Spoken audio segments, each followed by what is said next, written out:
Yeah, exactly. Well, I mean, to be quite honest, our business models are very similar to the American business model. Certainly from my sector, which is finance, banking and finance, they're very closely related. We have a lot of U.S. institutions that have offices or their European headquarters here. You know, we'd be like Citibank is very big here. Bank of America used to be very big. And I mean, I think because we have a shared language, our business models tend to be very, very similar in that sense. And culturally, I'm not so sure there is such a difference here. You know, we can touch on that a little bit later. But we have a lot more regulation, I would say, and that again depends on the sector that you're in than you do in the US. And being affiliated or being part of the EU, and a major part of the EU, we're one of the strong players along with Germany, and to a lesser extent France, we have to, you know, adhere to all of those regulations. And also we have to contribute financially quite significantly to the costs of the EU. And that is one of the reasons why people are thinking of leaving. That's one of the reasons why the government has been forced almost to call a referendum in June, because some of the businesses, particularly smaller and medium-sized businesses, are fed up with all the red tape that comes with being part of the EU. The larger companies, it doesn't really affect them because they tend to be multinationals anyway, and therefore they're probably doing it in another country that they're in, and it might not be such a difficult thing to adhere to the regulations in the UK. You know, in the automotive industry, we're very influenced by the US because that's where that industry started. And although we've got cars that are made in the UK, they tend to be Ford, and we've got Land Rover, Range Rover, which used to be a British product and has been bought by an Indian company called Tata. But they still have their biggest production plant in the UK. So it all depends on what industry you're talking about. If you're talking about food or marketing, then the UK has its own culture for that, because a lot of the ideas tend to come out of Europe and out of the UK, and we're very strong in those industries. If you're talking about finance, then there's a big impact from across the pond, again, because it's very much driven by the American market historically, and it tends to trickle down into the UK. Well, it's about 7 years to unravel, and billions of pounds. And we will have to, as a little island, we will have to go out and renegotiate all of our trade agreements with different countries, you know, including major countries such as China, the United States. Politically and historically, since the Second World War, since Churchill, England, the UK, so that affects us much more politically. For example, in terms of, let's take the Gulf War, the Allied forces were Britain and the US. And it also trickles down into business in that there's a close tie between the UK and the US. I don't think we are a major trading partner with the US, but I think, you know, and certainly services come from the US to us. Right. Companies in the UK are very hospitable to American business. So I don't think that there are any barriers. There will be slight cultural differences. You know, I mean, aside from the regulation aspect, and one thing that always strikes me when I meet Americans who live in America, we're very conscious here of the environment, for example, and it drives business decisions. Whereas in the States, you don't have that. You don't have it in regulation, nor do people have it. You might have it in certain states like Oregon, whereas we're a much smaller country. We're only 70 million people. So that tends to be a major consideration in business, which sounds a bit silly when you're speaking to Americans. Right. You know, do we build a plant here? Do we manufacture plastics, for example? Well, no, we don't manufacture plastics, and if we do, then we have to be conscious of all of the regulations, and you have to compensate the government also if you want to do something that is counterproductive to the environment. So there are issues like that I feel, on a personal, through my personal experience, that perhaps in Europe and quite a lot in the United Kingdom, the only other place that I think more than us is Scandinavia, where we give big considerations to these things. And also we, in the UK, we have a very good social security system. So we have a lot of rights for workers and unemployment benefit and maternity leave, disability allowance. The state really does take care of its people. It's enough that we have free medical care for everybody in the country, and it's not just like Medicare. It's very, very good care. It's, the top doctors in the world. So definitely the service industry, that's our strongest. And by that is included finance, because London is the finance capital of Europe. And many services such as marketing, and I'm trying to think of the IT services, things that fall into that category, consultancy services. We're not really big on manufacturing. We used to be, but we're not anymore. From a personal viewpoint, and also business, to be honest, I would want to stay. I don't want to be a standalone country. I don't want the uncertainty of having to renegotiate our terms of trade. We know where we stand right now.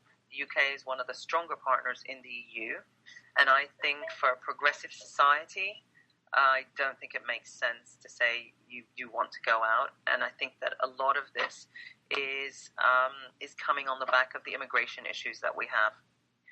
And people are thinking very short term in terms of closing the border to other nationals to come in and protecting our social security system, when in reality the UK has flourished and has gathered strength simply because of the number of migrants who have come and who have actually brought their know-how and their capital and are paying taxes in this country to make it a better place.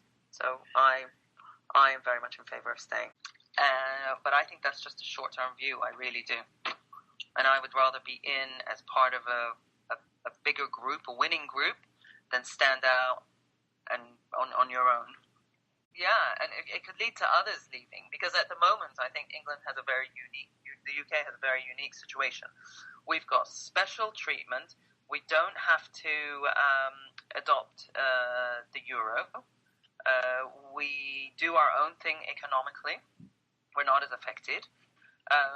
Politically as well, we're one of the stronger players in Europe, so therefore we're the people who are actually defining policy rather than being dictated to. And I can understand that. I mean, for example, Romania recently joined the EU, and Romania is more or less a developing country. It's not a developed country. So you have a lot of Romanians who now have the right to come and live in the UK. And with that, they can come from day one and they can say, well, I'm looking for a job. I don't have a job. I'm looking for a job.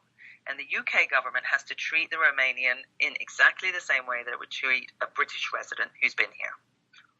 So if you're unemployed or looking for employment, the government will have to give you unemployment benefit. If you don't have a house to live in or you don't have enough money, the government will have to give you housing. The government already gives free education, and it already gives free medical care to everybody. So that person will get free medical care and free education. We also have a lot of other benefits. For example, when I have children in this country, it doesn't make any difference what your economic status is. You are entitled to child benefit. So for every child born in the UK, you will get a certain allowance every week. It's not very much, but let's call it $200 a month, but it builds up. And so you have a Romanian family that's just moved here.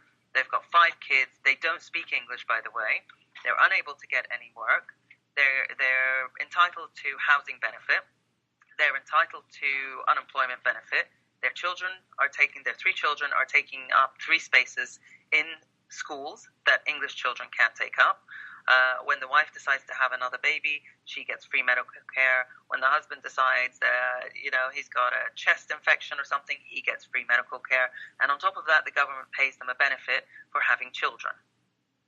Yeah. So you can imagine if you're British. Now I compare that to a British family of 5, where the gentleman has lived here, obviously speaks the language, educated in the UK, and he has a very good job. He's paying taxes. Our taxes go up to 50%.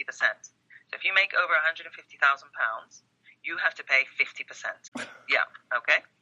So he is paying, let's call it £75,000 a year into the pot. And that pot, and what happens with a family, if somebody is working, has a good job, they don't take any of the benefits. He probably has private medical care with his job, so therefore he doesn't go to the NHS hospitals, not because they're bad, but because he has private medical care. He probably sends his kids to a private school because the public schools are, the class sizes are like 30 to a class, and maybe half the children, particularly if you're talking about inner city or in London, half of the children may not speak English. So you jeopardize your child, and if you do have the money, then you probably will send them to a private school. So he's not using any of the benefits at all. And he is paying £75,000 every year, and he's looking across the road at the Romanian family that's living there, and his £75,000 is paying for their rent and for their school and for everything. That is where the whole jingoism is coming from, and the drive to get out of the other side. On the other side, this gentleman may own a small manufacturing facility that makes water bottles, and he used to make. He's been in this business for 25 years. Well, for example, I'm not quoting any regulations because I don't know specific regulations, but I'm just giving you a very general example. So there may be a directive from the EU that says all water bottle tops have to be blue and have to measure 3 centimeters by 2. And suddenly, he has to start producing those. Now, he might have machinery that produces his old one, that fit onto his bottles. He might have been selling this for, 25 years, and that's what differentiates him in the market. But now he has to adhere to the EU directive that covers his business. That's another reason why this family, this gentleman, will want to get out of the EU, because he says, well, when we get out, I no longer have to adhere to these regulations. There will be regulations that are set by my government that take into consideration my needs.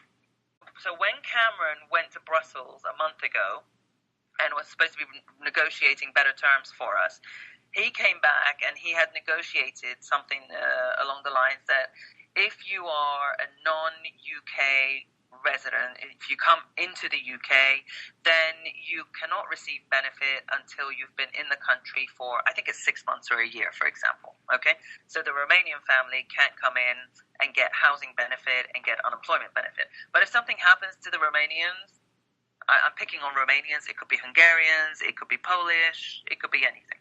So if something happens to them, they will still go to the hospitals and they will be treated for free. Their children will still go into our schools. So yeah, when he came back, people were not very happy with his negotiation skills. They thought that he didn't negotiate hard enough on behalf of the UK.